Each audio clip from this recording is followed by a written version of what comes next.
Quantas vezes a gente quis alguém que entendesse as coisas pela nossa perspectiva, alguém que escutasse só um pouco as nossas preocupações.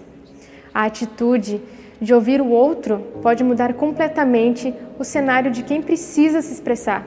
E o projeto Escutação é feito para acolher essas pessoas. Quer entender melhor? É só vir comigo.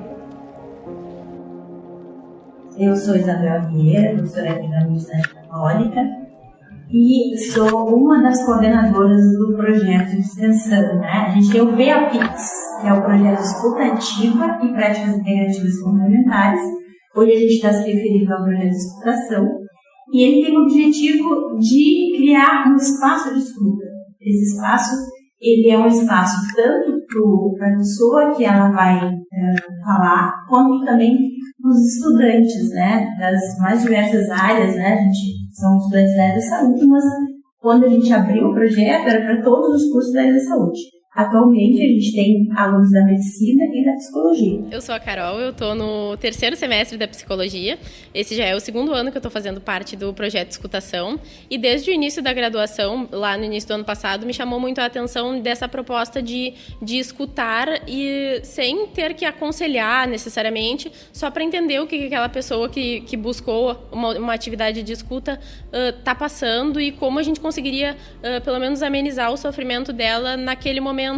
E também treinar a escuta dos estudantes, que é algo que em todas as áreas, toda a área da saúde é de extrema importância, e ainda mais para quem trabalha com a psicologia, que lida diretamente com a atividade de escutar e tentar, através dessa escuta, surtir algum benefício para o paciente ou para o prestador de serviço aqui da universidade que está tendo contato conosco. Eu sou a Manuela, né? Sou do 2º semestre da psicologia e eu escolhi a escutação porque eu procurei desde o início da faculdade já ter uma interação maior do que só as aulas. E quando eu estava pesquisando os projetos de extensão, o escutação foi o que me chamou mais atenção, porque era o mais parecido também com a questão, né, do psicólogo, e era o que eu podia fazer assim também no início. A questão de estar presente, fazer a escuta ativa, tipo, estar presente na escuta enquanto alguém só precisava só conversar, só desabafar, e aí também era mais um benefício acadêmico assim para minha formação já no início, ter essa interação também logo no início, poder ter mais ação assim além das aulas teóricas, e é um projeto muito lindo que eu gosto muito de fazer parte. Eu sou o Murilo, eu sou do 2º ano de medicina aqui da Católica e eu entrei na escutação esse ano, principalmente que desde que a gente entra na graduação de medicina a gente escuta muito sobre a desumanização cada vez maior da medicina. Então a gente vê as pessoas tratando os pacientes, os médicos tratando cada vez mais os pacientes como só uma doença, só uma clínica. E isso aliado com o meu gosto pela psicologia e psiquiatria, eu fui procurar um projeto de extensão que falasse sobre isso, para desenvolver essa parte de conversar, entender melhor o paciente. Então, quando eu encontrei a escutação, era exatamente o que eu queria. A parte da área que eu gosto bastante, que é a psiquiatria, junto com algo que todos os médicos deveriam ter, que é uma boa relação médico-pessoa. Meu nome é Amanda, eu estou no 3º semestre da psicologia aqui na Católica e eu escolhi o projeto da escutação, principalmente por ele já agregar ao curso ao qual eu estou me formando, mas eu acho que o foco desse projeto é o que mais me interessa, assim, o que mais me encanta, o fato de escutar as pessoas, de poder estar disponível para elas, e de ser humano mesmo, assim, de mostrar que as coisas nem sempre são perfeitas mesmo e que está tudo bem e que é necessário, sim, falar sobre, é necessário conversar sobre, e acho que é isso. O foco do projeto, para mim, é muito importante e acho que como psicóloga isso vai ser extremamente gratificante para o meu repertório profissional e pessoal. Tem algum tema específico que tu sinta que tu tenha mais dificuldade em trabalhar? Acho que sempre que comentam algo sobre ideação suicida, sobre aquelas frases bem clássicas de vontade de sumir, acho que nada faz sentido, são temáticas que acredito que, não só para mim, mas para muitos outros estudantes, sejam uma questão de trabalhar, porque mesmo profissionais já formados, tanto na psicologia ou na medicina, em N áreas, tipo a clínica geral ou a própria psiquiatria, enfrentam essa dificuldade, por ser um tema que é muito tabu na sociedade e de muito difícil manejo. Então, na escuta pontual que a gente faz, é muito difícil tu abordar e lidar quando o escutado traz essa temática.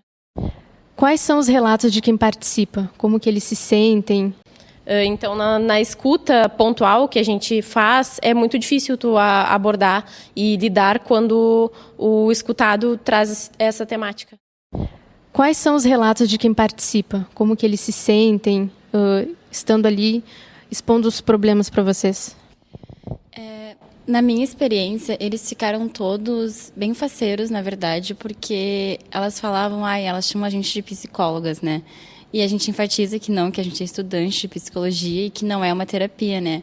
Mas apesar de alguns mostrarem certa relutância no início, depois eles se mostram bem satisfeitos, assim, bem gratos por a gente só o fato de a gente estar ali prestando atenção neles.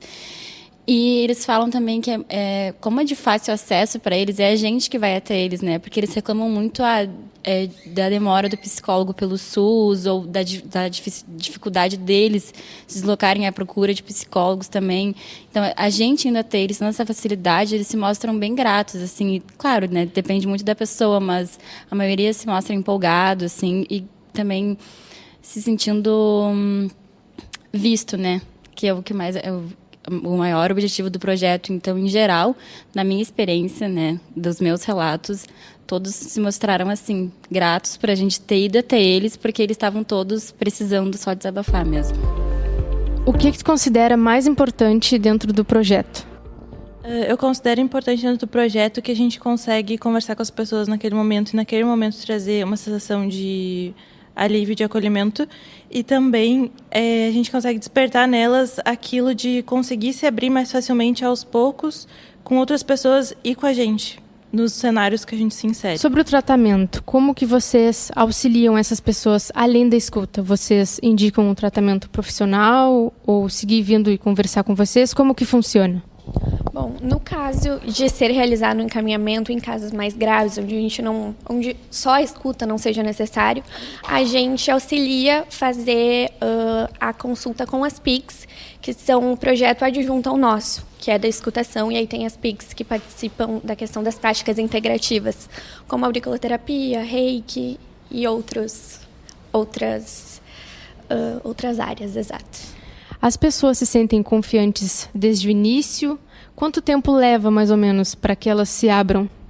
Eu acho que depende muito da pessoa, porque tem gente que... Eu, no início do projeto, eu fiquei bem ansioso em relação a isso, porque eu achei que a gente ia chegar e ia ser muito difícil de achar alguém que quisesse falar com a gente, mas às vezes a gente chega e tem filas já, porque as pessoas precisam ser escutadas. Então, depende da pessoa. Tem gente que a gente tem que ficar muito tempo insistindo, tem que ficar ali do lado, criar um vínculo de confiança para que a gente consiga. Mas tem gente que é bem mais fácil.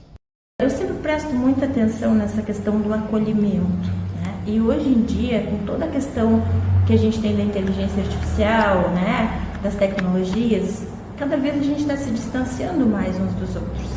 Então eu busco resgatar isso. E vou te dizer, eu sonhei com esse projeto, né? Acordei e escrevi ele. Então, muitas coisas vêm na minha mente e eu digo que é uma intuição que eu recebi e eu coloco em prática, né? Então, eu elaborei o projeto e já submeti e ele foi aprovado. Então, é o resgate da humanização, né? É o humano acolhendo o humano, porque a gente pode ter as melhores tecnologias do mundo, mas ninguém vai conseguir chegar na outra pessoa se não for uma pessoa.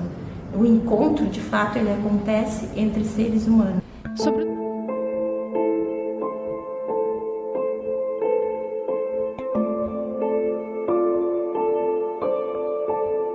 Como já foi dito, o poder de ouvir, de entender e se fazer entender é o que faz com que as pessoas acreditem em um ambiente mais amigável, mais humano e melhor para viver. É para lembrar que nada substitui o olho no olho.